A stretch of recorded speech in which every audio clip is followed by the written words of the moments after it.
Hi, thanks for joining me. Today I'm going to be going over problem 2 from week 2 of the Michaelmas term Invariants puzzle competition. I'll leave a link in the description below to the Facebook page of the Invariants where you can find some details of the competition. Anyway, this is the problem I'm going to be tackling today. We have a set S, which is a subset of the natural numbers less than or equal to 200. So S is a subset of the set 1, 2, 3, all the way up to 200. And we have that the cardinality of S is 101. So in other words, we have a collection S of 101 positive integers between 1 and 200 inclusive.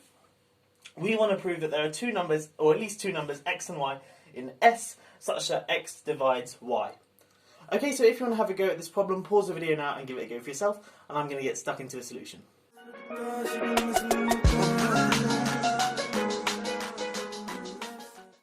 Okay, so there are a few different ways you can solve this problem, but the way I'm going to show you is sort of used as the pigeonhole principle. Okay, so firstly what I'm going to do is define 100 sets, and these sets are going to be subsets of the set S. Okay, so I'm going to have T1, T3, T5, all the way up to T199. So all the odd numbers between 1 and 200, and there are 100 of those sets. Now, what am I defining these sets to be? Well, let's firstly look at a number between 1 and 200 as an example, and then you'll see what elements are in these sets. So let's look at the number 24, for example. We can write this, if we look at its prime factorization, it's 3 times 2 cubed. Okay, and now remember 2 is the only even prime number, so we can write any number, in fact, as some odd number times a power of 2. Okay, so in this case 24 is 3 times 2 cubed, and 3 is there's no other way to write 24 as an odd number times a power of 2. Let's look at another example. 72. That's 9 times 8, so that's 3 squared, which is 9. I'm actually going to write this as 9, so I don't really care about what the odd number's prime factorization is.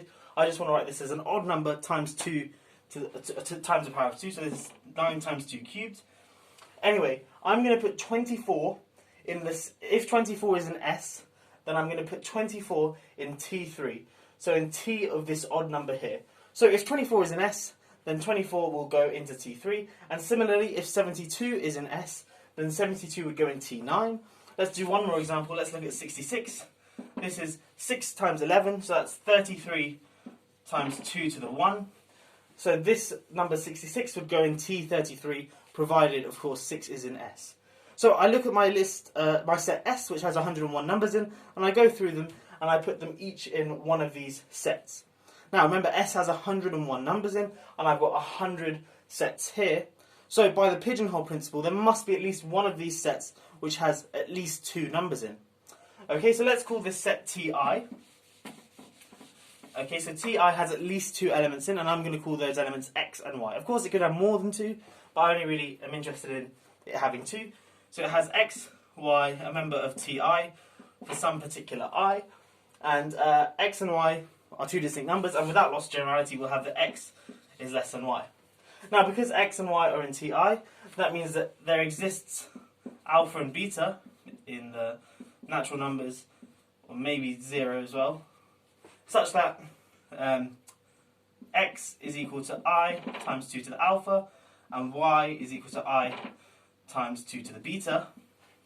Okay, now remember, because X is less than Y, it follows that alpha is less than beta, and it's quite clear to see then that X divides Y, because obviously Y is equal to X times 2 to the beta minus alpha, and because Y is bigger than X, we know the beta is bigger than alpha, and thus beta minus alpha is some in fact is a positive integer. So this thing here is Y equals X times 2 to some positive integer, so of course that's a positive integer.